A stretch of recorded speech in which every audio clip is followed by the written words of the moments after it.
Við höfum langan tíma í rauninni gert það sem skilyrði að fólk hér í umönnun sem að starfar og vinnur við umönnun íbúana að það tali íslensku og geti skilið íslensku, enda í rauninni, hvað segir maður, bara virðingu við fólkið, og þannig að það að geta sett það í auglýsingu sem skilyrði og fólki sem að sækja að það viti líka að hverju það að ganga og hvað þarf til, og hjálpar okkur kannski í því sem að við erum búin að vera að leggja svo rosalega mikla áherslu á, og það að það sé töluð íslenska á hæðunum innan fólkið.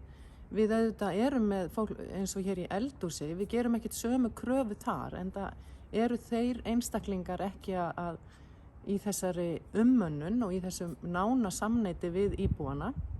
Og sama á við ræstingu, þar gerum við undanþágur og þannig getur fólk í rauninni komið inn til starfa hjá okkur. Og íslensku námskeiðin okkar hafa verið hérna árlega og við höfum boðið upp á þau hérna á vinnustanum, og við sjáum líka að það kannski hvað mikilvægast. Þá einfaldast fyrir fólki sem í vinnu að auðvitað fá frí eða geta mætt í þessa kennslu og að tala nógu mikið og tala saman á íslensku og gefa ekki afslátt af því, það það sem þannig lærir fólk.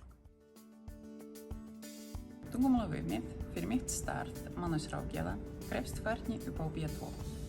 Ef tungumálarammen hefur verið til þegar ég með til starfa hjá Reykjavíkurborg, þá hef ég getað skoða hana rólegheitum heima hjá mér með því að fara í gegnum hlekki atvinnulýsingunni inn á síðu Evrópuráðsins og nálgast tungumálaramman þar á því tungumáli sem hentaði mér best, því hann afgengilegur á 34 tungumálum. Lítum aðeins á tungumálaramman. Hæfniskröfur eru stafsett lóðrétt þar sem A1 algjör byrjandi og C2 mjög fær notandi.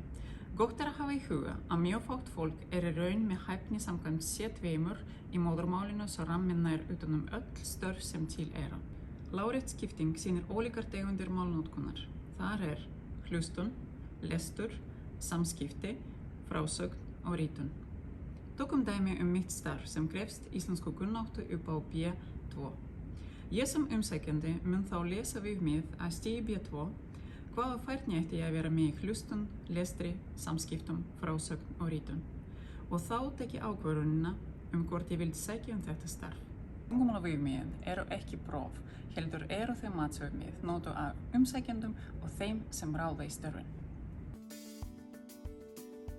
Með því að vísa í evrópska tungumálaramman í atvinnuauglýsingum hjá Reykjavíkurborg þá aukum við skýrileika gagnvart umsækjendum störf hjá okkur og stuðlum þar með að betra og faglegra ráðningarferli.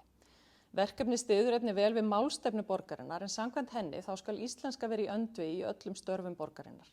Og það rímar einnig vel við mannréttindastefnu og innflytjendastefnu borgarinnar, en samkvæmt þeim þá má á sjálfsögðu ekki gera of miklar kröfur tungumálakunnáttu í ráðningum.